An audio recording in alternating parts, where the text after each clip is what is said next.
Hello à tous, un petit mot avant de commencer l'épisode du jour. Si vous écoutez cet épisode le jour de sa sortie, voire même le lendemain, je vous rappelle que les inscriptions pour la BSB Academy sont ouvertes jusqu'au 22 septembre, 23h59, heure de Paris.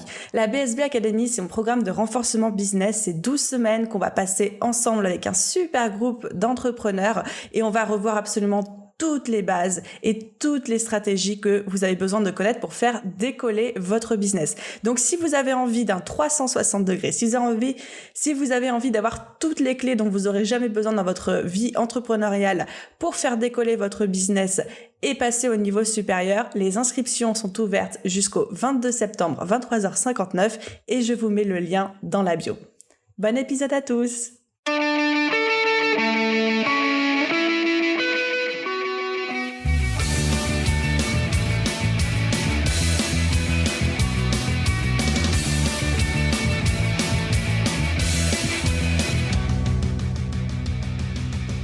Bonjour à tous et bienvenue sur le podcast Je peux pas, j'ai business. Je suis Aline, coach business chez The Bee Boost et chaque semaine, avec ce podcast, je vous donne les stratégies, les conseils, les astuces et surtout l'énergie pour booster votre business et accélérer vos résultats. Alors mettez-vous à votre aise, installez-vous confortablement et c'est parti pour l'épisode du jour. Salut tout le monde et bienvenue dans ce nouvel épisode de podcast. Je suis trop contente de vous accueillir, surtout qu'aujourd'hui on va parler du gros sujet de la visibilité. Et avoir de la visibilité en business, c'est-à-dire se faire connaître, avoir des gens qui nous reconnaissent, avoir des contenus qui sont reconnaissables entre tous, c'est vraiment un sujet qui revient énormément, parce que c'est bien beau d'avoir des offres, c'est bien beau d'avoir plein de contenus gratuits, c'est bien beau d'avoir envie d'aider des gens et de vendre nos produits, nos services pour améliorer notre société et répandre le bien et le bonheur autour de nous, n'est-ce pas? C'est génial d'avoir ça, mais quand on n'a pas la visibilité pour le faire, c'est très compliqué, surtout ça peut devenir vraiment hyper décourageant, frustrant et on a envie de jeter l'éponge. Et c'est quand même très bête. Moi, j'ai pas envie que vous jetiez l'éponge juste parce qu'il y a un souci de visibilité. Donc, j'ai pris le problème à bras le corps avec cet épisode de podcast. On a déjà commencé à parler visibilité dans l'épisode numéro 79 où je vous donnais 4 clés pour booster votre visibilité. Mais en creusant un petit peu le sujet, je me suis rendu compte qu'il y avait tout un pan que j'avais pas évoqué avec vous. Et donc, on va le creuser avec cet épisode de podcast. Le deuxième pan, c'est que la visibilité, en effet, elle peut être travaillée à 2 niveaux. Le premier niveau, c'est d'un point de vue organique. Donc, tout ce Et donc ça, c'est un peu ce qu'on a exploré ensemble avec le podcast numéro 79. Entre parenthèses, je vous remettrai le lien dans la bio, évidemment. Et donc, c'est tout ce qui passe par, comme on a dit, le personal branding, la communication, la régularité, le plan média. Bref, si vous n'avez aucune idée de quoi je vous parle, je vous invite à aller écouter cet épisode de podcast. Mais le deuxième pan qu'on va creuser aujourd'hui et que j'ai complètement passé sous silence la dernière fois, c'est le côté payant. D'un côté, on a l'organique, qui est génial, mais de l'autre côté, on a le payant. Et moi, le payant, c'est-à-dire la publicité Facebook, YouTube, LinkedIn, Google, etc., longtemps, j'ai été contre la pub. Longtemps, j'étais contre la pub et je me disais non, mais la pub c'est pas bien, l'organique c'est mieux, etc. Jusqu'à ce que je retourne ma veste et que je change complètement d'avis au mois d'août 2020. Donc c'est tout récent. Tout récemment, j'ai lancé de la pub, j'ai fait appel à un consultant pour lancer de la pub Facebook pour commencer à préparer mon lancement, histoire de doper les inscriptions à ma liste email dans la perspective du lancement. La publicité a été tellement efficace qu'on a boosté la liste email de quasiment 1000 personnes. 1000 personnes en moins d'un mois. Et là, je me suis dit, wow, ce truc-là, c'est puissant et peut-être que je suis passée à côté de quelque chose. Et peut-être que Aline, tu ne devrais pas jeter le bébé avec l'eau du bain, quoi. Donc, j'ai fait marche arrière, toute contente, et je me suis dit, en fait, la pub Facebook, et entre nous, quand je parle de pub Facebook, c'est aussi pub Instagram, hein, ce qu'on appelle les Facebook Ads concerne à la fois Facebook et Instagram. Bref, je me suis dit qu'on allait faire marche arrière et qu'on allait parler un petit peu de pub Facebook. Sauf que moi, j'y connais rien, c'est un truc que je délègue systématiquement dans le business parce que j'ai pas le temps de me former dessus. Je me suis dit que j'allais pas m'attaquer à ça toute seule. Donc aujourd'hui les amis, on va parler visibilité, mais surtout booster sa visibilité grâce aux Facebook Ads. Et pour m'accompagner et répondre à toutes mes questions sur le sujet, j'ai fait appel à l'expert intersidéral sur le sujet qui est Danilo Duchesne. Danilo, c'est genre la référence française pour les Facebook Ads, donc j'étais trop contente qu'il accepte d'intervenir sur le podcast. Mais Avant d'entamer cet échange qui s'annonce plus que passionnant, ma petite dédicace comme à chaque fois. Et aujourd'hui, je fais une dédicace à Granny Smith qui nous a laissé, j'adore vos pseudos à chaque fois, Granny Smith qui nous a laissé un commentaire sur Apple Podcast Canada. Donc je suis très contente d'avoir des Québécois aussi dans les auditeurs. Coucou à vous. Et donc Granny Smith, elle nous dit « J'écoute littéralement des tonnes de podcasts. Celui d'Aline me donne la pêche, mais aussi d'excellents conseils business. Les petits formats courts me permettent de me faire botter les fesses sur des sujets précis. J'adore la formule et la pédagogie. Hashtag Big Boost Addict. » Moi, je vote pour le hashtag, il me plaît beaucoup. Écoute, un grand merci à toi pour ton avis. Ça me fait chaud au cœur comme absolument tous les avis. Encore une fois, je les lis tous, même si j'ai pas le temps de vous faire des dédicaces à chaque fois. Merci de prendre ce temps pour encourager le podcast et me permettre de créer des contenus toujours plus intéressants et d'avoir des invités toujours plus prestigieux. Et c'est en transition, les amis, parce que j'ai vraiment beaucoup trop hâte d'attaquer cette discussion. Voilà mon échange avec Danilo sur le sujet de comment est-ce que je peux utiliser la pub Facebook pour développer ma visibilité et celle de mon business. Salut Danilo, je suis ravie de t'accueillir sur le podcast. Merci beaucoup. Salut Aline, comment vas-tu? super et toi, merci de m'accueillir. Mais écoute, franchement, je suis trop contente parce que je t'explique un truc, c'est que, mais ça, en plus, c'est la vérité vraie, c'est qu'à chaque fois que je fais une recherche en ce moment sur Google, mais genre en ce moment depuis 1 an, je tombe à chaque fois sur tes articles en première position, c'en est presque énervant, tu C'est vois. vrai qu'ils sont bien positionnés. Tu étais tombé sur quel article là, sans indiscrétion? Alors, non, mais franchement, je les ai tous faits, je crois, tout ce qui est marketing, page de vente, pub Facebook, celui-là sur la page de vente, d'ailleurs, le Merci. truc, il est top, quoi. C'est une formation Ouais, en c'est ligne clair, gratuite. c'est de la page de vente. Je suis content. Génial. Il n'est pas premier. Hein. Entre nous, il est 3e, 4e. Mais comme tu dois voir l'URL du site, tu te dis, ah, il est encore là. Et donc, naturellement, tu cliques, quoi. Je dis pas que j'en ai marre de te voir, mais presque. C'est Google, tu vois. Toi, tu es très présente sur Instagram, hyper présente. Donc, d'ailleurs, bravo pour ce que tu fais et tout l'engagement que tu as sur Instagram. Mais moi, franchement, Instagram, c'est pas mon truc. Je suis plus Google et Facebook. Ben, c'est hyper intéressant, mais on va en parler. Bon, commençons les choses sérieuses là, parce que sinon on va commencer à papoter et tout. J'ai pris pour habitude de présenter moi-même mes intervenants, comme ça c'est l'occasion de vous passer la pommade et puis d'aller déterrer parfois des petits trucs. Est-ce que tu es prêt à entendre ta Franchement, oui, avec grand plaisir. Ça me facilitera la tâche.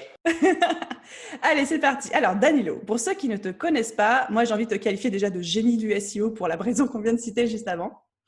Et quand je demandais un expert en Facebook Ads, parce qu'en fait, je cherchais un expert Facebook Ads, c'est ton nom qui revenait à chaque fois. Donc moi, j'avais déjà croisé ton blog de partout, mais je n'avais même pas pensé à toi. Par contre, quand tout le monde m'a parlé de toi, je me suis dit, mais Danilo, mais ok, d'accord, je vais l'écrire. Donc je t'avais écrit. Finalement, on n'avait pas eu l'occasion de collaborer ensemble, mais on a bifurqué sur ce podcast et j'en suis ravie. Et donc, j'ai fait ma petite enquête pour préparer ton introduction. Tu es aujourd'hui le fondateur de DHS, donc qui est une agence en publicité Facebook. Et juste une parenthèse pour tous nos auditeurs, c'est que quand on parle de Facebook Ads, on parle aussi de Instagram, évidemment. Comme ça, on s'entend bien dès le début. Ouais, voilà. Non, mais moi, j'ai fait cette erreur au début quand on me disait consultant de pub Facebook. Et à chaque fois, je disais, mais tu fais aussi Instagram? C'est clair, mais c'est quand clair. tu connais pas, tu connais pas. Donc, tu as fait des études de commerce. Et après des études, tu as commencé comme chargé de marketing digital pour une entreprise. Il t'avait proposé un job, mais tu as dit non. Et fin 2017, donc c'est-à-dire il y a moins de 3 ans, tu as lancé ton entreprise de consulting depuis ta chambre. Ça, c'est des histoires d'entrepreneuriat comme on les aime. Et en juin 2019, donc ça fait à peine plus d'1 an parce qu'on enregistre actuellement ce podcast en août 2020, tu as fondé DHS Digital qui aujourd'hui, je suis désolée, mais a explosé. Tu as un blog qui attire, on en parlait en off tout à l'heure, mais genre 100 000 visiteurs uniques par mois. Mais comment tu as fait ça? Non, je rigole, j'ai fait milliers d'articles. Beaucoup d'articles. Non, mais voilà, question visibilité, je crois que genre tu as tout à nous apprendre. Et en plus, j'ai vu que tu citais régulièrement Seth Godin, donc je te qualifie officiellement de petit génie du marketing digital. Et j'ai envie de t'adresser toutes mes félicitations parce que j'ai vu que depuis quelques jours, ton agence fait officiellement partie du programme Facebook Marketing Partner, donc qui est quand même assez select. Les portes ne sont pas ouvertes à tout le monde, donc bravo à toi là-dessus.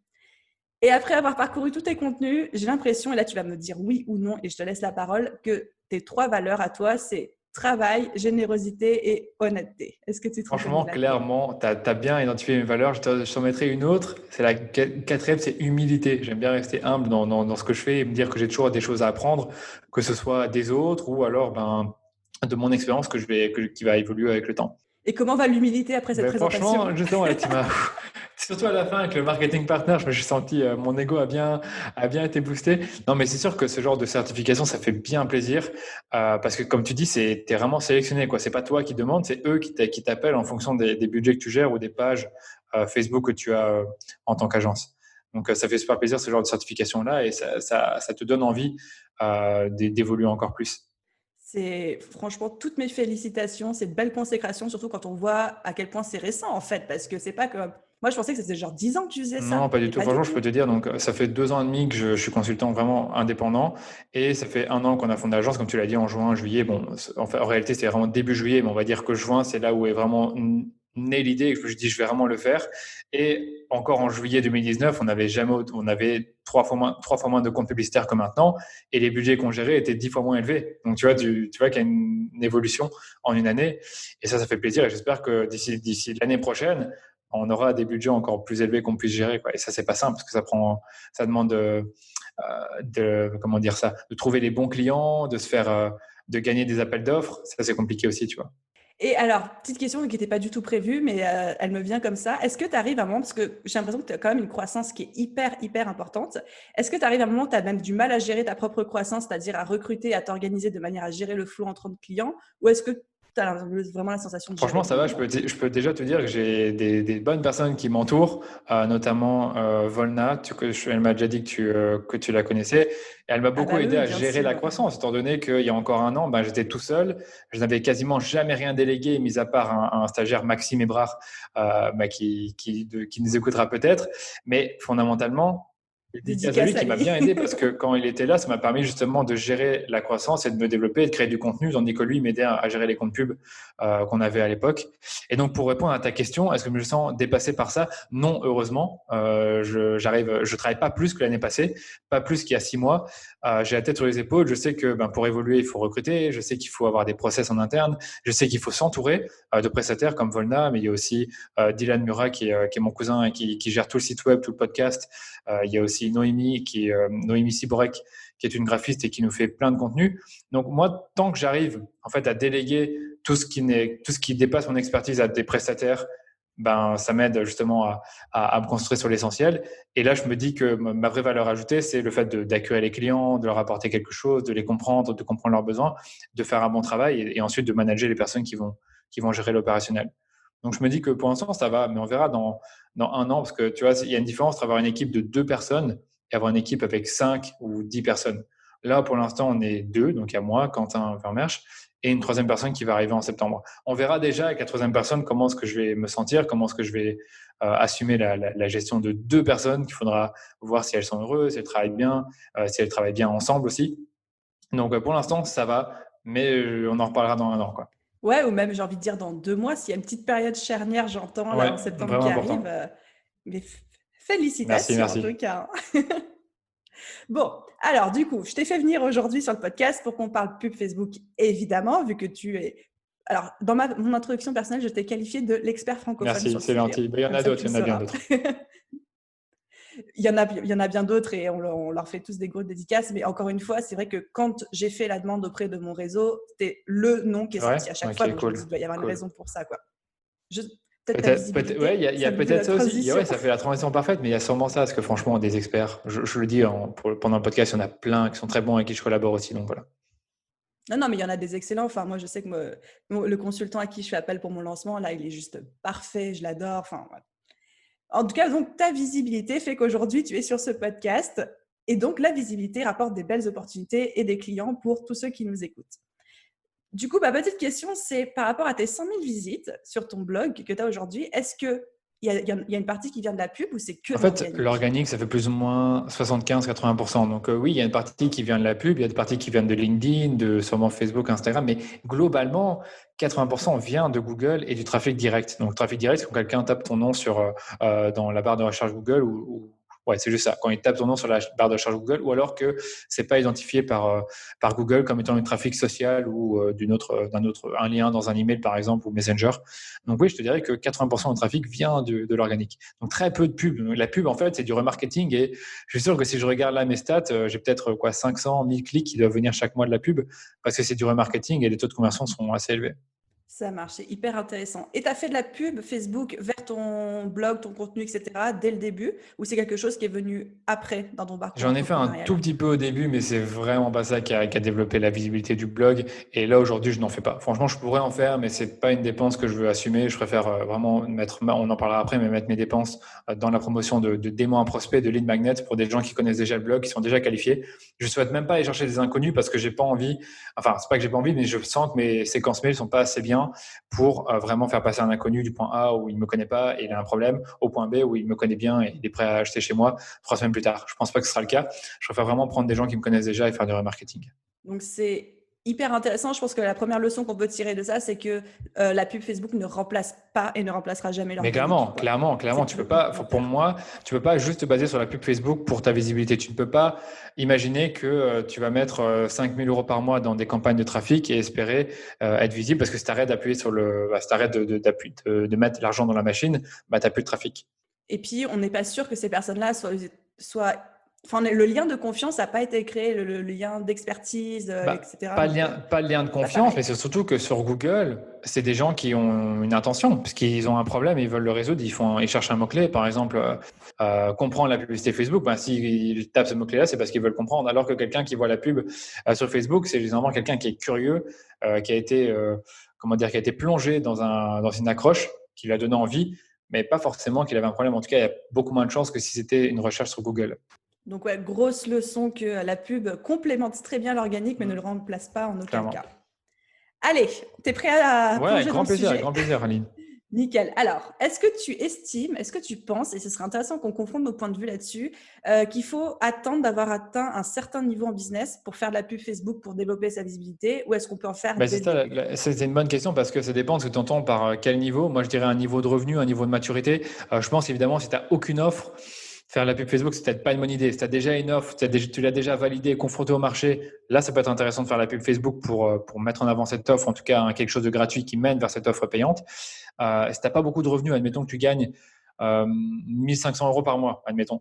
Est-ce que vraiment tu dois mettre 200 euros par mois dans la pub? Je pense que c'est un peu risqué, d'autant plus que tu as sûrement d'autres frais. Donc je dirais que oui, il faut avoir un certain niveau de maturité dans ton business avec les offres que tu commercialises et la compréhension de ton client idéal. Et aussi en termes de revenus, je dirais que si tu commences à gagner 4-5 000 euros par mois, parce que moi j'aime bien parler de chiffres, je pense que ça commence à être intéressant de mettre une partie de tes revenus dans la pub. Moi, c'est ce que j'ai commencé à faire. Quand j'ai commencé à générer 5, 6 000, 7 000 euros par mois de manière récurrente, j'ai commencé à mettre 100, 200 euros, 300 euros dans la pub. Tu vois, donc ça dépend vraiment de tes revenus aussi. Et tu faisais quoi comme pub du coup? C'était vers Ben, un contenu gratuit, vers un cadeau gratuit? c'est exactement ça. J'ai testé plusieurs types de pubs. J'ai testé des pubs vers mes articles. J'ai pas toujours été satisfait des résultats. Je trouve que parfois les clics coûtaient cher. Je trouve que le taux de rebond était un peu élevé quand j'analysais le trafic avec des UTM. Donc du coup, moi, ce que je fais Attends, pause, spécifiquement, c'est quoi UTM? les UTM, c'est des paramètres que tu mets à ton URL et qui te permettent de voir dans Google une campagne spécifique et les résultats que tu as eu. Donc, le nombre de personnes qui viennent de la campagne, le taux de rebond, le temps qu'ils ont passé.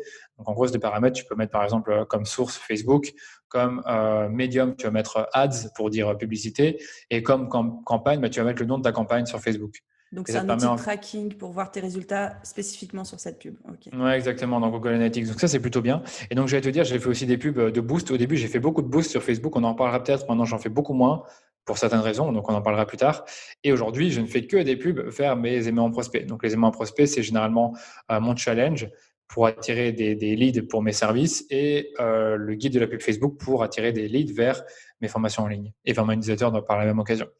Voilà. Et puis parfois, je m'amuse un peu, je fais des pubs, des campagnes de like. Donc, je mets des campagnes de like et je dis Danilo aime sa propre page, aimez la page aussi. J'ai Et vu cette pub, elle est géniale, elle me fait beaucoup trop rire. elle est tellement marrante, tu vois ma tête. Enfin, je trouve ça marrant parce que tu vois, tu as des gens qui me suivent sur Facebook et sur Instagram qui sont pas abonnés à la page. Et j'ai juste envie qu'ils s'abonnent parce que pour mon ego, ça me fait plaisir d'avoir de plus en plus de gens sur ma page. Mais je mets vraiment un tout petit budget, je la fais tourner quelques jours. Je vois que tu as des personnes qui s'inscrivent, tu en as plein, plein qui cliquent. C'est incroyable. Cette pub-là, tu as un taux de clic de 2 ou 3%. Alors, bien sûr, tu en as très peu qui s'abonnent à la page, mais c'est quand même très marrant de voir le nombre de personnes qui cliquent sur ma tête pour aller voir la page. Voilà. Juste pour que les auditeurs ils resituent un petit peu, c'est une pub en fait où on voit ta tête, c'est un visuel, on voit ta tête et c'est marqué genre Danilo aime sa propre page, pourquoi pas vous aussi, un truc comme ça. Non, en fait, c'est Danilo M, Danilo Duchesne. Donc là, Ah j'ai oui, tagué ma page. Et alors, pourquoi pas vous, un truc comme ça? Ou alors, pourquoi vous ne l'aimez pas aussi, j'ai mis? Pourquoi vous ne l'aimez pas aussi? mais C'est c'est vraiment hilarant quoi. c'est un gros délire que je me suis fait tout seul. Et je me suis dit, je vais faire ça, on va voir ce que ça donne. Et non, franchement, il y a des gens qui ont aimé la page, mais je pense que c'était un truc comme 60, 70 centimes le like. C'est un peu cher. On en parlera après aussi des coûts, mais c'est un peu cher. Et donc, quand j'en ai envie, ben, je la retire. Quand j'ai envie comment dire, d'attirer un peu l'attention, c'est vraiment le mot, d'attirer l'attention sur moi, eh bien, je mets cette pub-là, je recible les gens qui me suivent sur Insta et sur Facebook, et puis je leur montre cette pub-là. Et je trouve que même si le coût est un petit peu cher, etc., c'est quand même hyper intéressant parce que ça contribue à ton image de marque qui montre que même si C'est vrai. aujourd'hui tu as une agence, t'es quand même pas, enfin, t'es pas le mec qui se prend hyper au sérieux, Non, non, non, non.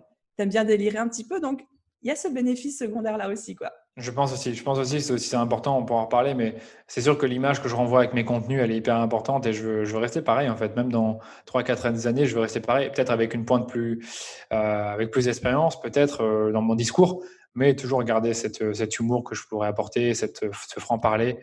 Et voilà. Et ça, c'est des valeurs que j'adore parce que ce sont Merci. les miennes aussi, donc Ouais, non, mais beau je talent. sais. J'ai déjà marqué ça aussi. Ah, c'est bien, t'as fait tes devoirs, j'ai l'impression. Ah, mais j'ai vu ton compte Instagram, je dis, mais voilà, elle est très franche, elle dit ce qu'elle pense et c'est cool, elle a de l'humour. Donc, clairement, c'est important d'avoir ces valeurs-là sur Internet parce que bah, les gens t'achètent toi aussi. Et c'est vrai que c'était constamment sérieux, constamment, comment dire, un but de ta personne, t'attires pas beaucoup de gens comme ça. Et il y en a qui le sont et ils attirent quand même des gens comme ça, hein. J'en connais, je vais pas dire des noms, mais il y en a un qui est hyper imbu de sa personne. Je vais pas dire son nom, ça n'a rien à voir avec le Oh, mais j'ai marketing. même plusieurs noms qui me viennent à l'esprit quand tu me dis ça, Rien donc à voir avec le marketing, mais il a une audience folle parce que il dit ce qu'il pense constamment. Il est imbu de sa personne. Il se fout de tout le monde. Enfin, il a toujours un truc à critiquer. Je te c'est le un dirai peut-être coach. en off. C'est pas un coach. C'est pas un coach. Ah putain, ouais, Et je te le dirai en off, mais pour beaucoup de gens, il est insupportable et pourtant, il a une communauté extrêmement soudée qui adhère à tous ses principes, qui adhère à toutes ses idées. Voilà. C'est un auteur, il est passé à la télé. Enfin, mais c'est juste marrant de voir que même en ayant une personnalité vraiment exécrable, tu peux attirer une audience. Mais bon, tout ça pour dire que généralement, pour ceux qui nous écoutent, si vous avez un peu d'humour et que vous êtes franc et que voilà, faites preuve d'empathie, vous allez vite être apprécié par la communauté sur les réseaux sociaux. être soi-même, c'est important, même quand on Oui, fait de tout la à fait. pub Facebook, quoi. Exactement, exactement. Ok, alors, question un peu plus technique qui va intéresser les gens qui nous écoutent. On va parler pub Facebook, on parle développer sa visibilité. Donc, quels sont les moyens concrètement d'utiliser la pub Facebook pour booster sa visibilité quand on est entrepreneur? Super question. Je vais t'en donner plusieurs. Tu as plein de moyens de booster ta visibilité. Donc là, on parle vraiment d'avoir des gens, soit qui vont sur ton propre site et qui vont lire tes articles, ou soit qui vont en quelque sorte attirer dans ta newsletter. Et je dirais même des personnes qui restent dans Facebook mais qui te voient. Donc moi, pour C'est moi, il y a ça, plusieurs juste le fait méthodes. d'être toujours là, toujours sous leurs yeux, où tu te dis, mais putain, j'en ai marre de le voir passer tout le temps, c'est qui celui-là, quoi? Exactement. Ben là, tu donnes un bon point. C'est pour être tout le temps dans leur esprit, sous leurs yeux, ben, tu dois utiliser ce qu'on appelle le remarketing et donc recibler des gens qui t'ont déjà vu sur Facebook ou Instagram ou sur ton propre site web parce que tu as installé ce qu'on appelle un pixel Facebook. Et donc, ces gens te verront tout le temps, sauf que toi, tu vas varier le contenu. Moi, par exemple, je varie le contenu par exemple, en montrant ma tête, comme on l'a dit avec la campagne de like, avec mes aimants à prospects. Ça, il y en a plein. Même des gens que je vais à mon cours de sport me disent ah, je te vois tout le temps maintenant, je te vois sur Google, je te vois sur Facebook, je te vois sur Instagram, parce qu'ils voient la pub aimant un prospect, enfin la pub du guide de la pub Facebook, la publicité qui met en avant le guide de la publicité Facebook, donc mon aimant prospect. Et en fait, simplement parce qu'ils ont interagi avec ma page Facebook ou mon compte Instagram, ils la voient, tu vois. Et donc, je suis toujours dans leur esprit. Donc, bref, pour répondre à ta question, les moyens de gagner de la visibilité, pour moi, c'est de promouvoir ton propre contenu. Ça peut être des extraits de ton podcast, ça peut être des articles de blog que tu as écrits. Deuxième chose, c'est de mettre en avant des aimants à prospects, donc à la fois vers des inconnus ou des gens qui te connaissent déjà.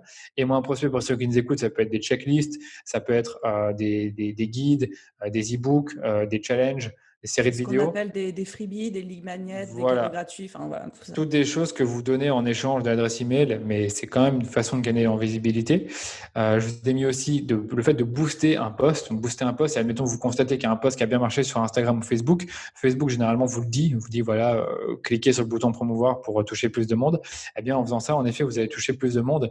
Alors, il ne faut pas le faire n'importe quoi. Il faut cibler des gens que qui vous connaissent déjà, si possible.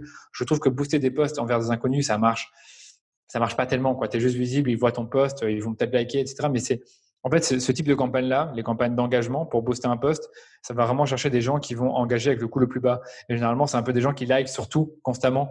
Ça peut être Marie-Thérèse qui like tous les posts, mais qui n'en a Serial absolument rien liker, à faire, serial liker, et qui ne lit pas les posts. Donc franchement, mon conseil, si vous faites des boosts, c'est recibler uniquement les gens qui vous connaissent.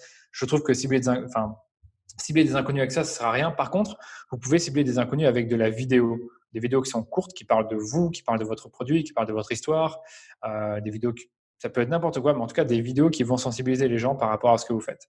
Donc ça, c'est un truc qui se fait beaucoup, que ce soit dans l'e-commerce ou même les blogueurs, ils vont vous dire, créez une vidéo de présentation de vous, une vidéo, un contenu snack content de 1 minute, et vous allez faire la promotion de cette vidéo-là à des inconnus. Et là, ce qui est bien, c'est que vous avez un objectif qui vous permet de faire en sorte d'aller chercher les gens qui regardent la vidéo jusqu'au bout. Et donc ça, c'est bien parce que vous allez ensuite pouvoir les recibler.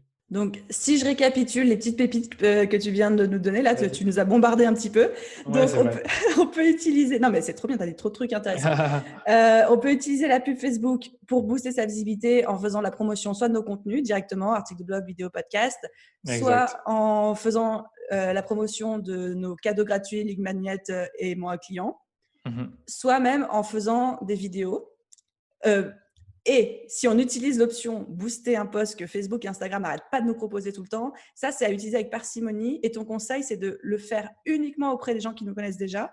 Ou si c'est des vidéos, là, on peut le faire auprès de gens qui ne nous connaissent pas encore. Est-ce que j'ai bien compris ? c'est vraiment ça. C'est des vidéos, tu peux le faire avec des gens qui ne te connaissent pas encore et mettre l'objectif vue de vidéo pour qu'ils regardent la vidéo jusqu'au bout.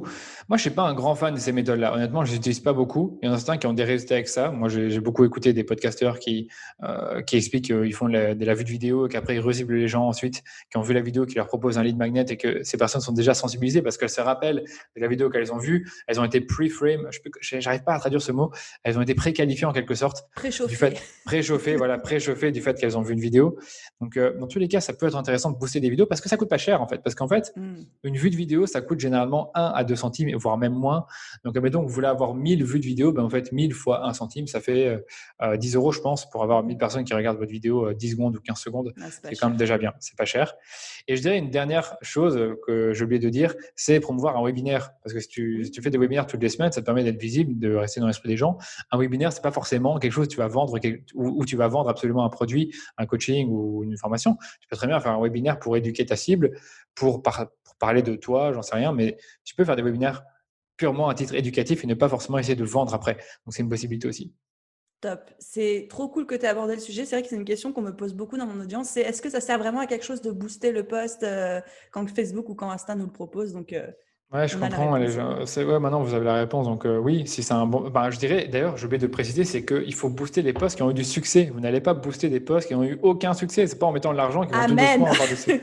C'est qu'ils vont tout d'un coup avoir du succès. Franchement, j'ai rarement eu le cas où je prends un post qui a eu aucun succès et qui, comme par magie, grâce au fait qu'on mette de l'argent, il a du succès. Donc, boostez vos meilleurs posts, ceux qui ont des meilleurs taux d'engagement, ceux pour lesquels vraiment. En fait, le problème, c'est que Facebook, tout le temps, il va vous dire atteindre plus de personnes parce que ce post a été.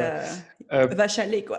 C'est ça, il va à chaque fois vous dire ce post a été plus engageant que 80% des autres posts, mais en fait j'ai l'impression que il le dit tout le temps. Donc c'est ça, il faut vraiment faire confiance à votre instinct, voir vraiment ce qui a généré des commentaires, des réactions, qui a eu beaucoup de portée organique de manière naturelle, et ça, ce sont les posts qu'il faut booster. C'est vrai que c'est du bon sens, mais si déjà notre audience n'a pas kiffé un contenu, qu'est-ce qui va nous laisser penser que le reste du monde va le kiffer, quoi. Donc, exactement. On booste que ce qui fonctionne déjà. La règle de 80-20, quoi. La règle de 80-20, c'est clair. Nickel. Et du coup, parmi toutes ces façons qu'on a évoquées de booster sa visibilité, laquelle te paraît la plus pertinente pour une audience de femmes entrepreneurs qui sont en train de créer leur business ou qui l'ont créé depuis quelques années à peine et qui débutent avec la pub Facebook? Moi, je dirais franchement, si tu débutes, teste les lead magnets. C'est pas compliqué. C'est une campagne que tout le monde peut faire. Tu vas sur mon blog, tu as un article qui t'explique comment créer cette campagne-là pour promouvoir un lead magnet. Parce que le webinaire, toi, ça coûte un peu plus cher. C'est pas simple. Il faut se montrer. Il faut présenter quelque chose. Il faut avoir les bons outils. Le lead magnet, c'est un simple truc une ressource que tu donnes en échange des emails. Tu vois si ta séquence mail, elle répond bien.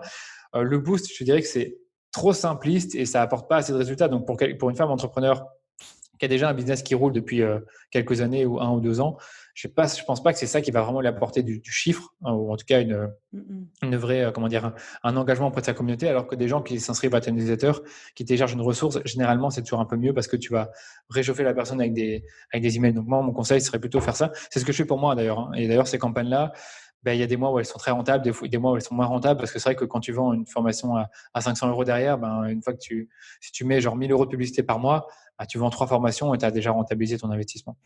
Donc, c'est voilà. clair. Alors, c'est hyper intéressant parce que tu soulèves un point, pareil, que ça tombe entre guillemets sous le bon sens, mais je préfère mettre les pieds dans le plat. C'est que quand on fait la pub pour un lead magnet, dans l'idéal, il y a quand même une séquence email qui vend un truc à la fin derrière ce lead magnet. C'est pas genre on promouvoit un cadeau gratuit juste pour le plaisir de le faire, mais que derrière, on n'a pas mis un système où il y a un petit entonnoir de vente, quoi. Ah ouais, pour moi, le lead magnet, déjà, il doit répondre à un problème qui est douloureux pour la personne et qui est vraiment, on va dire, en fait, ça ne doit pas donner toute la solution, mais ça doit sensibiliser la personne au fait qu'il y a une solution à son problème, mais que la solution, finalement, c'est le produit payant. Donc, ça doit un peu la préchauffer avant le produit payant. Mais sûr et certain que pour moi, le lead magnet, c'est pas juste un outil pour récolter des mails, mais c'est un outil pour aider la personne dans son processus d'achat. Et son processus d'achat, moi, par exemple, mon processus d'achat, c'est soit de faire appel à l'agence, soit de prendre une formation en ligne et apprendre par soi-même. Le but du guide de la pub Facebook, c'est de te montrer que tu peux l'apprendre par toi-même, que c'est pas si dur, qu'il y a des erreurs à éviter, que le budget à investir n'est pas si élevé que ce qu'on peut croire. Et toutes ces choses-là, en fait, si tu télécharges le guide de la pub Facebook, tu verras que sincèrement, je t'amène du point A au point B de la meilleure des manières, sans forcément te mettre la pression, te bombarder d'offres. Je fais une offre découverte. Donc, si vous vous inscrivez à ce guide, vous allez voir l'offre découverte. Mais naturellement, en fait, dans toute la séquence, je montre à la fois des études de cas, des exemples de pubs qui ont bien fonctionné, des petits hacks pour avoir des résultats rapidement avec la pub Facebook et des mythes courants que j'essaie comment on dit ça encore, de débugger, je sais plus comment on dit. D'exploser, exactement, pour aider la personne à prendre une décision et éviter d'être bloqué sur le fait qu'elle pense que c'est trop compliqué, que ce n'est pas pour elle, que ce n'est pas pour son entreprise, qu'elle n'a pas assez de budget. Et donc, c'est un peu ça le but d'une séquence mail, c'est d'aider la personne à passer du point A au point B grâce à du contenu. Je mettrai tous les liens que tu as cités, d'ailleurs même depuis le début, des articles de blog, de ton guide gratuit, je les mettrai dans la description pour ceux que ça merci intéresse. Beaucoup, avec grand plaisir. Non, mais c'est parce que si on le cite, il faut mettre le lien, forcément. Clairement, je suis d'accord. Mais voilà, donc gros point, et je suis très contente parce que je partage un peu ton avis là-dessus, c'est que quand on lance de la pub Facebook, moi j'ai toujours à mes coachés, tu lances pas de la pub juste pour dire j'ai lancé la pub, tu lances de la pub quand il y a une rentabilité possible derrière.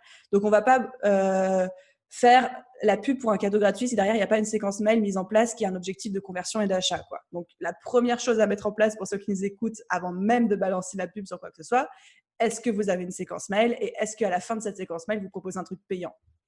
Très bien dit. Je trouve que tu as bien résumé ce que j'ai dit, mais c'est sûr et certain que si vous faire de la pub sans qu'il y ait une rentabilité derrière, ça n'a pas de sens. Donc oui, je suis d'accord avec toi. Ça n'a pas de sens d'investir de l'argent. Non.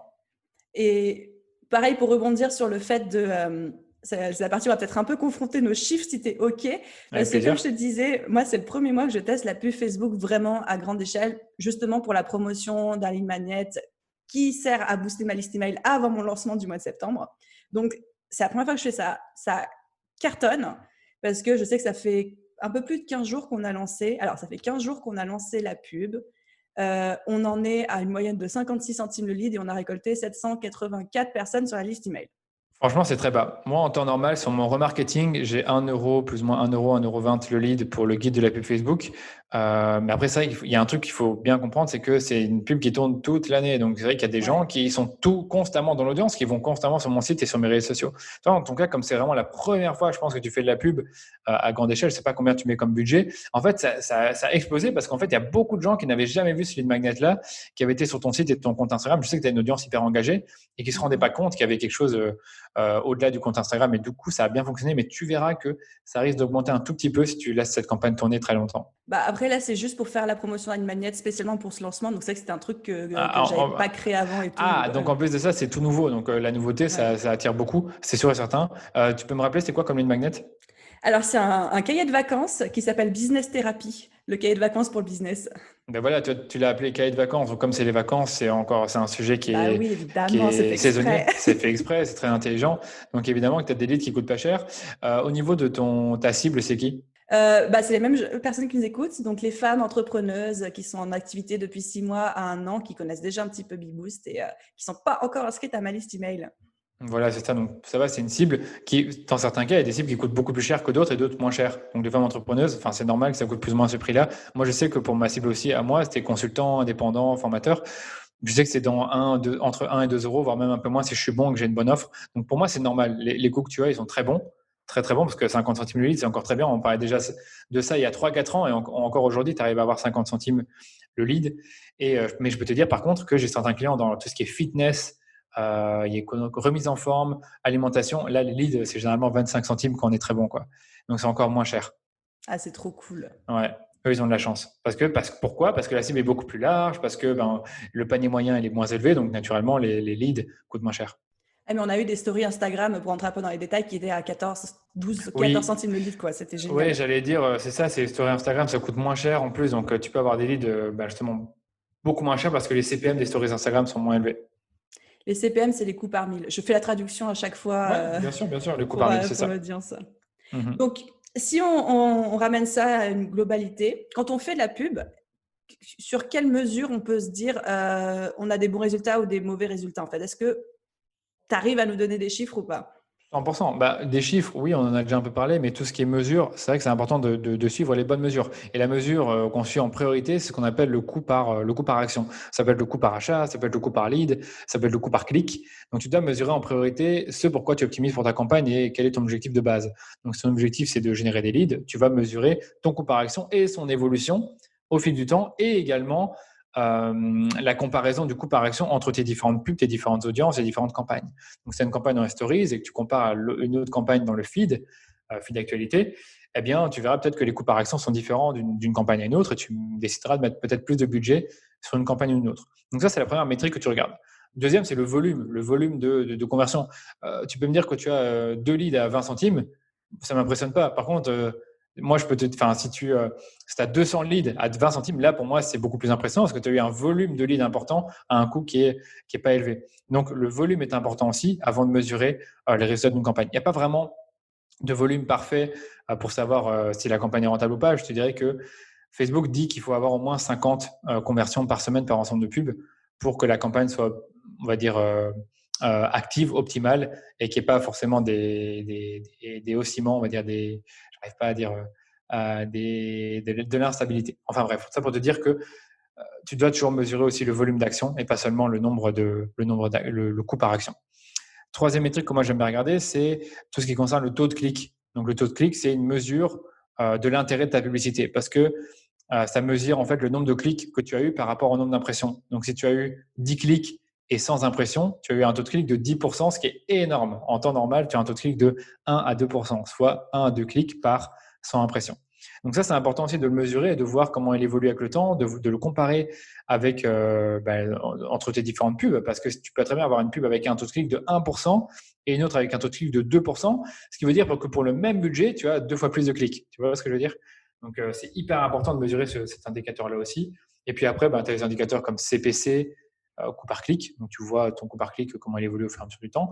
CPM, c'est pareil. Tu peux le voir d'une audience à une autre, d'une campagne à une autre et d'une période à une autre.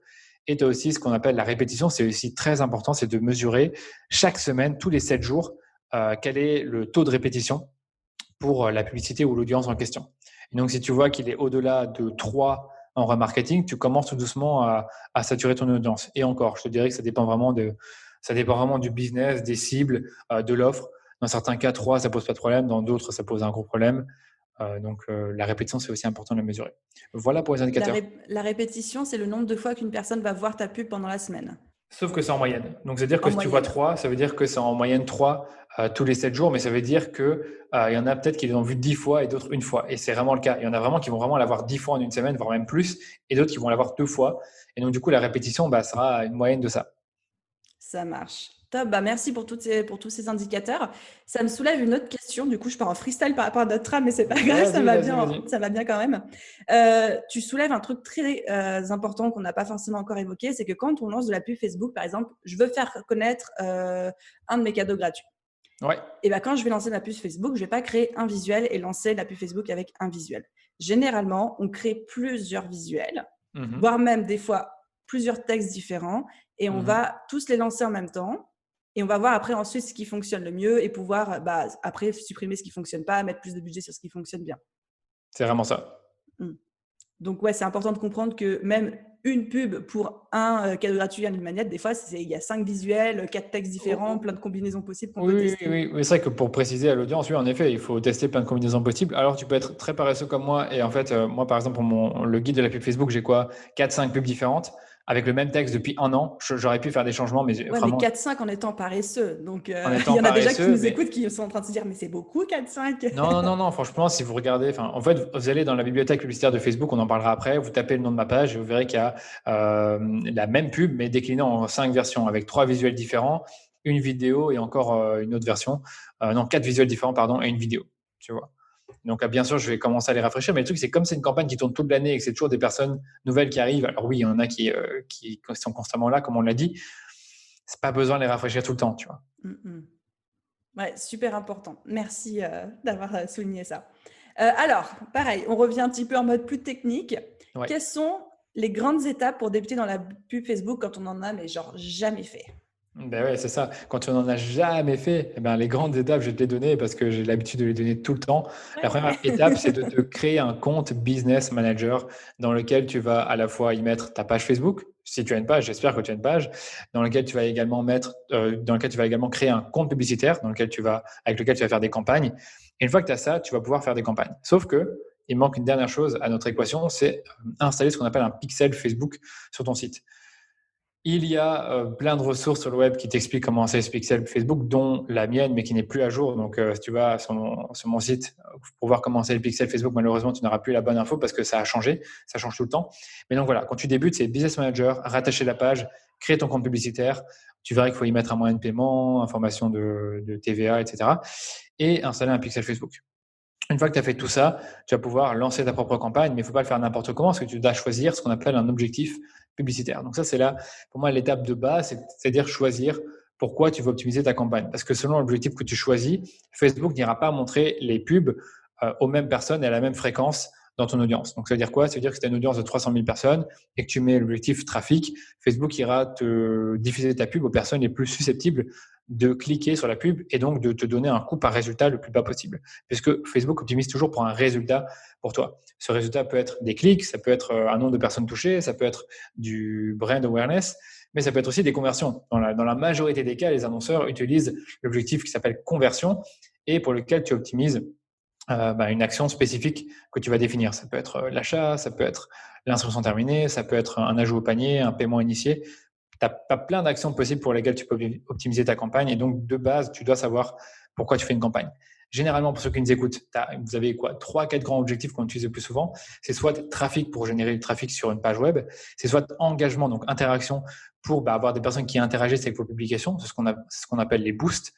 Il y a aussi l'objectif vue de vidéo, donc pour le fait d'avoir des personnes qui regardent vos vidéos. Et enfin, conversion pour avoir des personnes qui téléchargent une ressource ou achètent un produit. Voilà, donc ça c'est pour toute la partie objectif. Et ensuite, bien sûr, une fois que tu as ton objectif, tu dois réfléchir à ta cible, à qui tu vas adresser ta pub. Est-ce que tu vas l'adresser à des inconnus, à des personnes qui te connaissent déjà? Si c'est des inconnus, tu dois savoir qui ils sont, quel âge ont ces personnes, où est-ce qu'elles vivent, est-ce que c'est plus des hommes ou des femmes, ou les deux, c'est quoi leur centre d'intérêt, est-ce que tu peux peut-être avoir un fichier client à uploader dans Facebook et créer ce qu'on appelle une audience similaire pour que Facebook automatise en quelque sorte la recherche de la cible. Donc ça, pour moi, c'est je ne sais plus en quelle étape, la 4e étape. Puis ensuite, tu as tout ce qui va concerner la conception de la publicité. Et donc, pour ça, pour moi, tu as 2 choses à faire. C'est à la fois définir des visuels, des contenus pour tes publicités. Ça peut être des visuels, ça peut être des vidéos, généralement. Et ça, ça dépend en fait de ton offre. Donc, si tu es un consultant, tu vas forcément montrer ta tête puisque les gens t'achètent toi et tu y mettras peut-être du texte. Donc, par exemple, moi, si tu prends mes publicités, tu vois ma tête et tu vois le texte, le guide de la pub Facebook. Après, j'ai aussi des pubs plus impersonnelles qui fonctionnent parfois mieux, parfois moins bien. Généralement, c'est moins bien.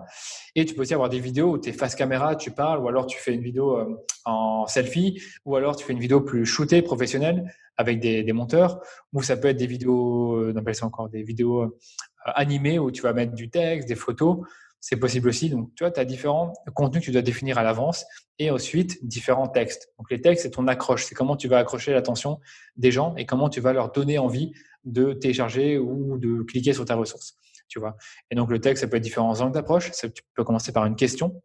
Tu peux commencer par une affirmation, tu peux commencer par une statistique, quelque chose qui va choquer les gens. Et ensuite, tu vas toujours enchaîner sur ton offre, sur ce que tu proposes. Si tu proposes un cahier de vacances, tu vas dire, voilà, découvrez le cahier de vacances pour, et là, tu vas identifier un bénéfice pour, par exemple, réorganiser votre business et augmenter vos revenus dans les 90 prochains jours. Voici ce que vous allez apprendre. Et là, tu dis exactement ce que les gens vont apprendre. Tu vas donner envie à la personne de télécharger la ressource et tu vas terminer par ce qu'on appelle un call to action. Donc, par exemple, cliquez sur le lien ci-dessous ou sur le bouton en savoir plus pour télécharger votre ressource. Donc, c'est un peu comme ça qu'on crée des textes publicitaires. On commence par une petite accroche de 1 ou 2 lignes, question, affirmation. Puis ensuite, on crée le désir en pointant un bénéfice important pour la personne. Donc, bénéfice, pour rappel, c'est qu'est-ce que la personne va y gagner d'acheter votre produit ou de télécharger votre ressource. Puis ensuite, moi, j'aime bien toujours de dire ce que la personne va retirer de l'offre. Donc, ça peut être des apprentissages, ça peut être des bénéfices particuliers sur la personne en elle-même.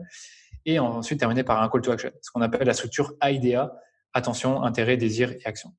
Qui est utilisé aussi pour rédiger n'importe quel type de contenu, des pages de vente, enfin, c'est toujours la même chose, quoi. C'est ça. Et pour moi, c'est ça. Pour créer la campagne, c'est ça les grandes étapes. Donc, une fois que tu as tes visuels et tu as tes textes, tu vas faire une sorte de petite soupe. Tu vas mettre visuel A, texte 1, visuel B, texte 1, visuel A, texte 2, etc. Et tu vas avoir 4, 5, 6 publicités que tu vas pouvoir lancer.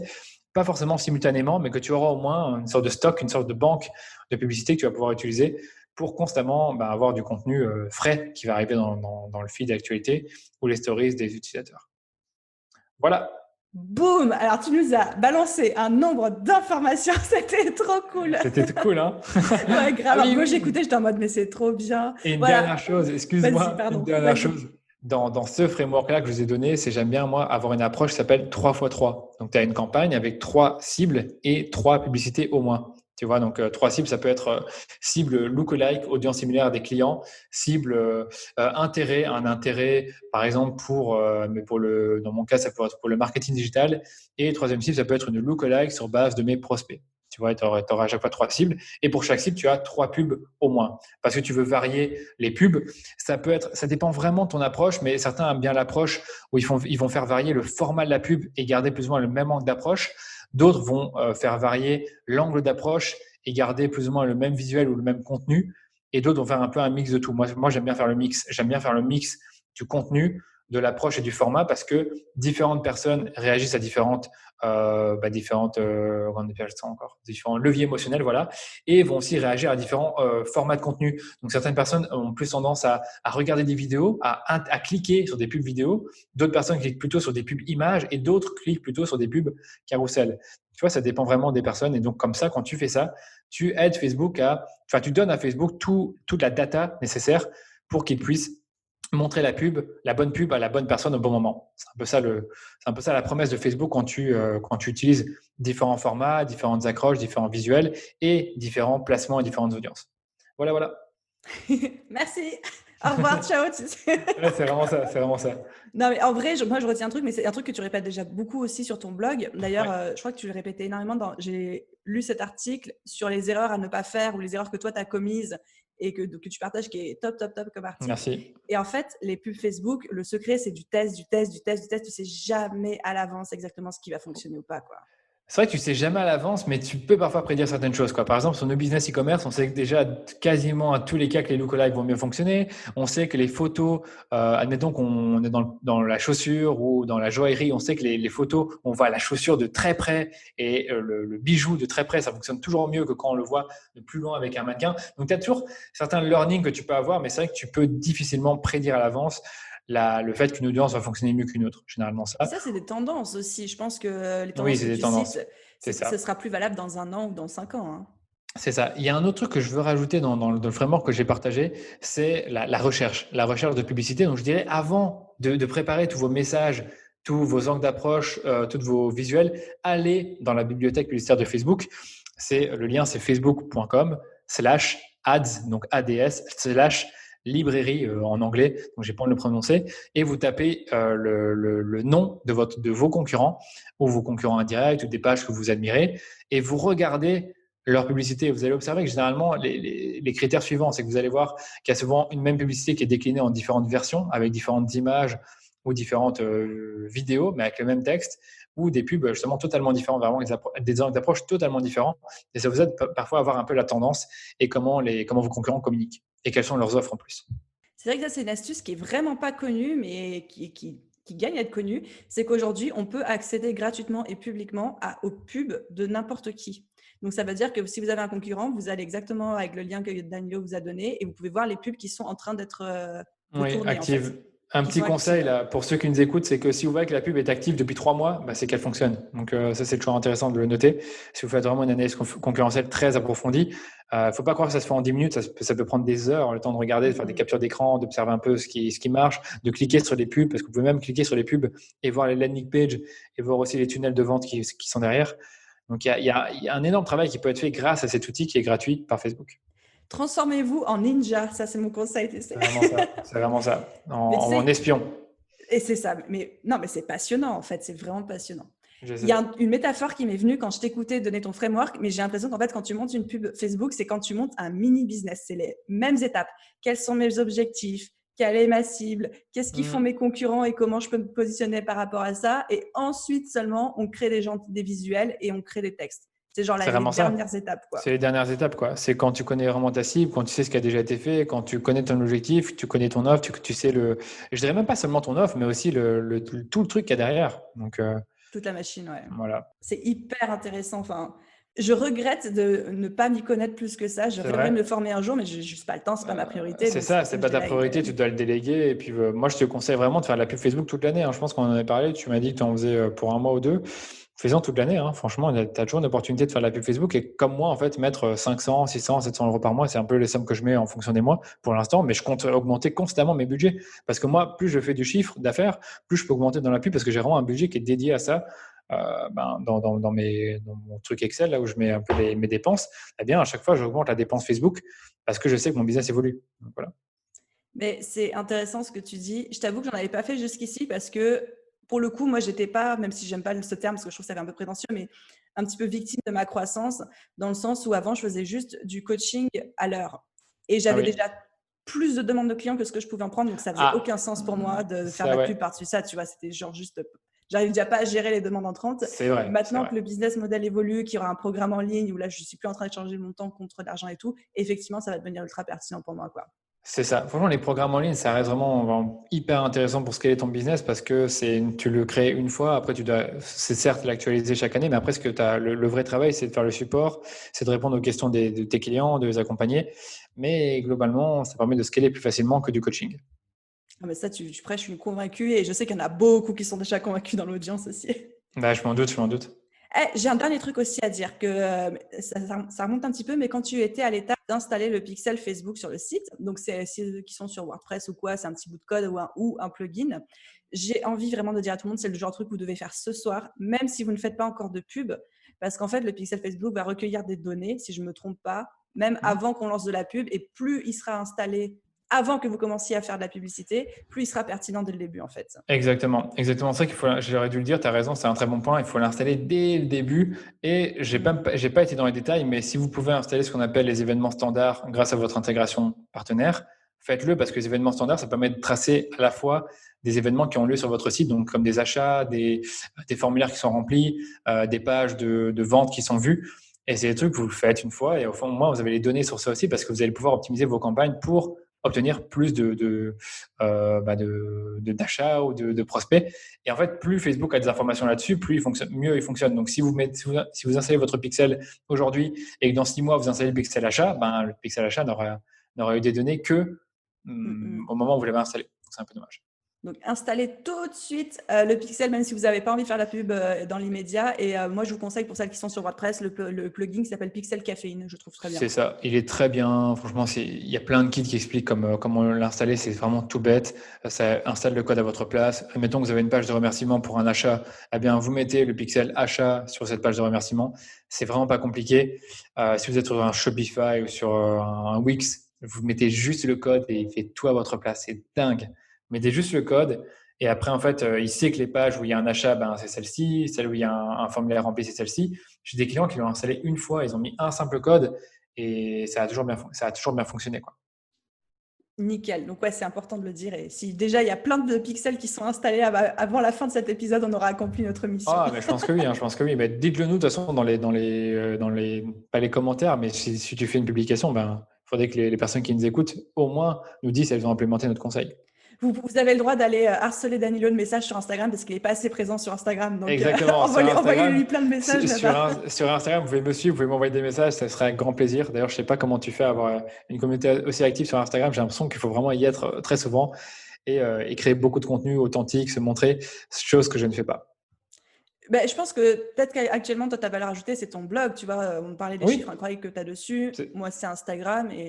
Ah, c'est ça, franchement, moi, c'est ce que je me dis. Ah, évidemment, si j'étais nul partout, je serais vraiment dégoûté. Là, heureusement, je suis bon avec le blog et je pense que le podcast d'ici un an sera pas mal non plus. Après, Instagram, c'est du bonus. Par contre, sur LinkedIn, je suis très bon. Pour ceux qui, enfin, pas très bon. J'en connais des bien meilleurs, mais je suis bien meilleur en tout cas sur LinkedIn que sur Instagram. Parce que c'est pas la même audience, que je communique différemment, je publie plus de contenu, je réponds plus souvent aux gens. Plus à l'aise aussi. Plus à l'aise aussi, c'est ça. Instagram, c'est aussi il faut savoir se montrer, il faut inspirer les gens et j'y arrive pas. Mais chaque plateforme, c'est code en fait, donc aussi, il faut voir après dans quoi tu te sens le plus à l'aise, quoi. C'est ça, clairement. Ok, autre question pour toi. Combien est-ce que tu recommandes d'investir au minimum par jour? Est-ce qu'il faut investir beaucoup? Ouais, c'est la question qu'on pose tout le temps, évidemment. Je dirais qu'un minimum, pour moi, avant, c'était 5 euros. Maintenant, je dirais 10 euros. 10 euros, ça fait 300 euros par mois. Encore une fois, comme je disais au début de l'épisode, si vous ne pouvez pas vous permettre de mettre 300 euros par mois, les mettez pas et alors mettez 5 euros. Mais 5 euros, ça reste toujours un peu limité. Après, vu ce qu'on a dit, tu as eu des leads à 50 centimes.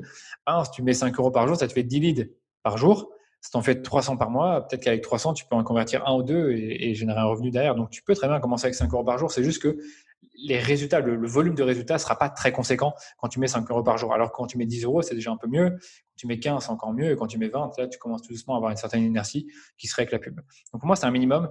Et je dirais pour ceux qui nous écoutent aussi, ceux qui sont plutôt mathématiques, je vous conseille d'investir au moins 5 fois votre coût par acquisition. Donc, si votre coût d'acquisition, c'est 1 euro, vous mettez au moins 5 euros par jour. Si c'est 2 euros, vous mettez 10 euros par jour pour avoir au moins 5 conversions par jour, ce qui va nourrir l'algorithme et lui permettre de mieux fonctionner. Parce que si vous pouvez vous permettre d'avoir qu'une conversion par jour, ça fonctionne moins bien parce que ça se base sur des données historiques et prédictives, ou je ne sais plus exactement. Prédictif, quoi. Voilà, pour optimiser en fonction et vous générer des résultats dans le futur. Ok, et donc, dernière question aussi par rapport à tout ça. Est-ce que tu as des recommandations à nous faire sur les types de visuels et de textes qui fonctionnent le mieux en ce moment, parce que j'ai bien conscience que ça doit changer très régulièrement, quoi. Ouais, c'est vrai que c'est une bonne question. C'est difficile de donner vraiment des réponses toutes faites parce que, comme tu l'as dit, ce qui marche chez l'un ne marche pas forcément chez l'autre. Il faut toujours tester continuellement. Je te dirais que, encore une fois, si tu es consultant, coach, formateur, tout ce que tu veux, que tu vends un service et que finalement tu représentes le service, ou en tout cas, mettons même que tu vends des formations, tu représentes aussi les formations. C'est toi qui parles dans la formation. Tu dois montrer des photos de toi, inévitablement, avec un peu de texte. Tu dois montrer des vidéos de toi, tu dois te montrer face caméra, tu dois utiliser du format carré, ça c'est toujours important de le dire. Et si tu es plutôt dans l'e-commerce, je pense pas que c'est ta cible, mais si tu vends des produits en ligne, tu vas montrer des photos des produits, tu vas essayer d'animer la photo pour qu'il y ait une sorte pour qu'il y ait une animation, pour qu'il y ait du motion derrière et qui attire l'attention. Donc je te dirais que c'est mes petites recommandations là comme ça. Après, si tu veux, on peut en discuter, tu peux me donner des idées que tu as et je te dirais si c'est des bonnes idées ou pas pour les visuels. Je te dirais aussi que tu peux aussi surprendre avec ton visuel. Tu peux faire un truc qui est vraiment totalement out of the box. Et ça, parfois, ça marche très bien. Par exemple, je te donne un exemple pour un de mes clients. On a utilisé un texte très, très aguicheur et très orienté sur la curiosité. C'est WP Marmite. Donc, c'est un blog sur WordPress. J'adore. Ils sont top. Ils font un très bon travail. Et il y a une newsletter qui le promeut avec la pub Facebook qui s'appelle Le Petit Bouillon, qui est une newsletter pour les professionnels de WordPress et qui leur permet de rester en veille sur tout ce qui se passe dans l'écosystème WordPress. Et au départ, je vendais la newsletter telle qu'elle était. Rejoignez la newsletter, vous allez apprendre plein de choses sur WordPress, vous allez être à jour. Et après, j'ai un peu changé mon fusil d'épaule et je suis parti sur une approche totalement différente. Donc, plutôt que de montrer la tête d'Alex et faire des textes très orientés sur la newsletter, j'ai commencé à créer un petit secret. Et donc, j'ai mis comme texte découvrez. J'ai commencé l'accroche par les professionnels de WordPress s'arrachent cette newsletter. Et comme photo, j'ai demandé à l'équipe d'Alex de me donner une photo avec un fond de couleur. Ça peut être leur couleur, c'est bleu. Et avec juste un icône newsletter pour vraiment créer une sorte de vraie curiosité derrière la newsletter. Et puis, comme titre, j'avais mis un truc du genre déjà 2000 professionnels de WordPress sont abonnés à cette newsletter. Et tu vois, le simple fait d'avoir fait ça, ça a doublé le taux de clic. Alors qu'habituellement, on était toujours sur des textes ou des photos. On voyait Alex avec comme texte « Découvrez le petit bouillon, newsletter WordPress en 15 jours », un truc comme ça. Et tu vois, le simple fait de changer totalement d'approche et de créer de la curiosité à la fois dans le visuel et dans le texte, ça a tout changé au niveau des taux de clic. Et donc, on a eu des bien meilleurs résultats puisque les taux de clic étaient bien meilleurs. Tu vois un peu l'approche. Ouais. Tu dois toujours te challenger. Et une dernière chose, c'est au niveau des textes. Souvent, on pose la question texte court, texte long. Moi, je suis de l'école texte court parce que je suis paresseux, parce que j'ai pas envie d'écrire des textes très longs. Je dirais qu'un texte long, ça peut être intéressant quand tu promeus une offre payante et que tu dois lever tes objections, que tu dois créer un bénéfice, un désir chez la personne. Je dirais que quand tu fais un truc gratuit, tu n'as pas besoin de faire un texte très long. Alors, je ne suis pas un très bon exemple parce que j'ai un texte qui est très long pour une de mes ressources gratuites qui s'appelle le challenge Facebook Ads et e-commerce. J'ai fait un texte super long. Ça marche, les gens ont l'air de le lire, de cliquer. Mais je te dirais qu'un texte court, tu as de grandes chances que ça marche. Tu vois, concrètement, tu ne peux pas te rater avec un texte court si tu suis les bonnes règles de copywriting que tu peux trouver sur Google ou sur mon blog. Donc voilà, je ne sais pas si tu as des commentaires à faire là-dessus. Ouais, plein. Ouais, vas-y. Alors déjà, il y a un truc que tu as dit, c'est au début, moi aussi, je pensais qu'il fallait forcément que les formats soient en format carré parce que l'affichage sur mobile est plus optimisé. Oui, c'est vrai. Mais c'est pas les visuels qui marchent le mieux chez moi. Moi, c'est vraiment des visuels. Tu vois, il faut tester. Ouais, exactement. Il faut toujours tester. Mais c'est que moi, écoute, mes visuels actuellement, comme je suis paresseux, ils sont encore les mêmes depuis 9 mois et c'est des visuels au format diaporama. Le visuel carré, moi, je trouve que dans l'e-commerce, ça fonctionne toujours très bien parce que tu as plus d'espace pour montrer le produit. Un visuel diaporama, ce que tu mets sur Facebook, je pense que ça ne change rien si tu es consultant, mais la pub prend un peu moins de place. Donc, tu vois, ça dépend vraiment de toi. Et c'est vrai que si tu as fait exactement le même visuel en carré et en diaporama et que tu vois que ça fonctionne mieux en diaporama, ça fonctionne mieux comme ça et c'est comme ça. Donc, il ne faut rien y faire. Et pareil, je rebondis aussi. Alors moi, je suis tout pour montrer sa tête, surtout quand on fait une profession d'accompagnement, quand on est coach, consultant, thérapeute ou quoi que ce soit. Ouais. Effectivement, c'est important parce que le feeling qu'on a, c'est le premier critère de choix de la personne. Par contre, pareil, moi, de mon côté, c'est pas du tout les trucs qui marchent le mieux. Alors, je sais pas si c'est ma tête qui revient. C'est ça. C'est un peu dommage, ça. Mais tu vois, franchement, je remarque que ça fonctionne toujours très bien. Honnêtement, pour tous les consultants, coachs que j'ai accompagnés, ça fonctionnait mieux quand on montrait leur tête. Mais dans certains cas, ça peut être différent. Écoute, moi, je vais te dire les deux visuels qui cartonnent de ouf et peut-être que ça inspirera l'audience. J'ai un premier visuel, du coup, qui fait la pub de mon cadeau gratuit. Et là, ce que j'ai fait, c'est que j'ai mis un mock-up où on voit plein de pages différentes. Donc, ça montre toute la valeur avec un petit titre d'accroche. Ouais. Donc, celui-là, il cartonne de ouf. Dès qu'on commence à mettre en scène, en fait, le cadeau gratuit avec des captures d'écran, qu'on montre, en fait, la valeur qu'il y a dedans. Totalement oublié de le lire, tu as raison. C'est vrai que c'est un truc d'office si vous vendez, si vous mettez en avant un truc gratuit, montrez le truc gratuit. Donc, ça peut être le simple fait de montrer une couverture d'e-book ou alors, comme tu dis, montrer les pages. Exactement. Et le deuxième truc, là où j'ai joué un petit peu la touche humour, c'est une story Insta qui cartonne de ouf. Et là, je crois qu'au début, on était à un moment sur des moins de 10 centimes le litre. C'était un truc de malade. Un fond vert d'eau avec 3 mots. C'était marqué plage avec un petit parasol, cocktail avec un petit cocktail, workbook avec un petit workbook. C'était créatif, c'était très bien. En fait, c'était clair parce que tu comprenais directement de quoi il s'agit et tu avais un truc qui était visuellement attrayant parce que tu parlais de vacances, de plage. Donc, naturellement, ça fonctionne bien. Après, je te dirais que sur Instagram, sur les stories Instagram, franchement, faites des stories, faites des vidéos en selfie. Ça marche super bien. À chaque fois, je l'ai fait avec des coachs et qui se sont mis en scène dans les stories. Ça fonctionnait très, très bien parce qu'on voyait leur tête, parce que c'était naturel et on n'aurait même pas dit une pub. Ouais, ça fait authentique en fait. Et en plus de ça, vous pouvez faire un truc trop intéressant, c'est que vous enregistrez la stories et vous mettez déjà des stickers, des trucs comme ça. Vous enregistrez ça et vous le mettez ensuite en publicité. Ça fait comme si c'était une story, alors que rien à voir, c'est une publicité. Donc ça marche très bien aussi. J'adore, merci pour la pépite. Ouais, c'est un bon type que je peux vous donner et c'est vraiment un truc que j'ai bien observé sur d'autres comptes et donc à faire. Ah mais moi, je vais carrément faire ça pour mon lancement. Là, tu me dis ça, dans 2 semaines, je balance ça. Non, vraiment, fais-le. Parce que si tu fais des stories souvent, honnêtement, fais-le. Tu mets les stickers en plus, pas les stickers, mais du texte, des stickers, des trucs comme ça. Et c'est tout joli, ça brille un peu et ça paraît naturel. Hyper bonne astuce. Merci. Eh bien, écoute, en plus, je pense que c'est un parfait mot de la fin par rapport à tout ça. Et franchement, tu as donné tellement de valeur dans cet épisode. Merci énormément pour ta générosité. Est-ce qu'on aurait loupé un truc selon toi ou est-ce qu'il y aurait un aspect dont on n'aurait pas parlé qui te semble important que les gens sachent ? Ouais, je dirais qu'il y a un truc que on a totalement oublié de l'aborder, c'est aussi tout ce qui est pour capture d'email, c'est la landing page, c'est la qualité de votre page de destination, parce que la pub ne fait pas tout. Donc le fait Ah oui, d'attirer des clics vers des pages, il faut que les pages soient optimisées sur mobile. C'est-à-dire qu'il faut que, admettons que vous amenez les gens vers un article de blog et que sur mobile, il est illisible, que c'est tout petit, que on ne voit même pas le lead magnet que vous avez mis tout en bas, ça servira peut-être un peu à rien. Pareil pour la landing page, si la landing page n'est pas mobile responsive, qu'il n'y a pas une bonne accroche, qu'il n'y a pas un bon bénéfice qui est clair, qu'on peut comprendre dans les 10-15 premières secondes, qu'il n'y a pas une congruence entre la pub et la landing page, ça pose problème. Donc la landing page, c'est aussi important. Je pense qu'on l'oublie. Moi-même, je l'oublie aussi, mais c'est vrai que admettons que je vais travailler avec un coach consultant, ce que je fais pas beaucoup, parce que je fais beaucoup plus du e-commerce. La première chose que je regarde, c'est donne-moi tes landing pages, on va voir un peu comment c'est construit, est-ce que le copywriting il est bon, est-ce que le design il est bien, est-ce que ça donne envie sur mobile. Donc tout ça, je regarde aussi. c'est ce que ça rejoint un petit peu ce qu'on disait tout à l'heure, c'est qu'il faut toujours prêter très attention à ce qu'il y a après la pub Facebook. Parce que Ouais. qui après, si c'est pas optimisé ou s'il y a même rien du tout, si c'est de la merde, bah, votre pub va pas fonctionner, quoi. C'est vraiment ça. Pour moi, c'est aussi important de regarder ça. Et ouais, franchement, s'il y a d'autres choses, d'autres questions que tu te poses encore, tu peux me les poser. Mais là, je vois pas ce que je peux dire de plus par rapport à la pub Facebook pour ceux qui débutent et qui veulent de la visibilité, mis à part de vraiment d'oser tester, d'oser investir et d'apprendre, de ne pas le faire n'importe comment, quoi. Je veux dire vraiment, lancer la campagne, mais formez-vous avant, que ce soit avec un guide, une formation, c'est pas compliqué. Et avec ton guide, par exemple. Ouais, le guide de la pub Facebook, franchement, Mhm. allez le lire. En plus, c'est ça, il est actualisé chaque année. Chaque année, ce guide est actualisé. Vous y avez accès. Vous avez accès à toute une bibliothèque avec d'autres guides. Mais au moins, c'est actualisé parce que ça change tout le temps.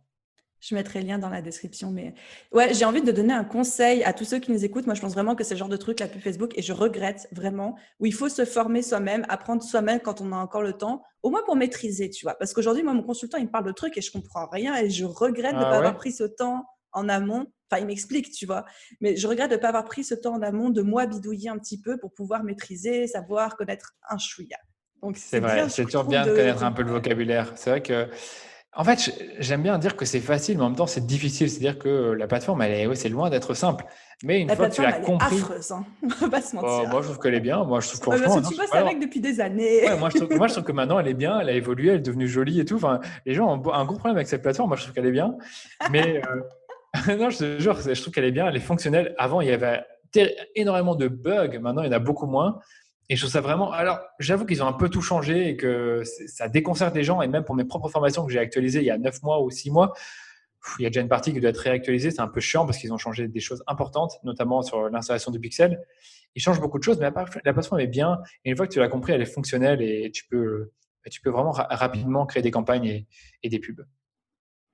Ben, merci de le dire et j'en retiens vraiment et j'ai envie que les gens retiennent ça aussi, que n'importe qui peut s'y mettre, 5 euros par jour, c'est pas un gros investissement, qu'il faut C'est vraiment ça. y aller, tester, bidouiller, s'approprier la plateforme, etc. Et que c'est pas un truc qui est réservé à une élite ou alors qu'à des business qui sont milliardaires, quoi, tu vois. Non, non, non, vraiment pas. C'est vrai que vraiment pas, c'est que vous pouvez commencer avec un petit budget. Même moi, actuellement, j'ai une société qui tourne bien et pourtant, je mets à peine 700 euros par mois, quoi. C'est ma limite. Généralement, je reste plus ou moins à ce niveau-là.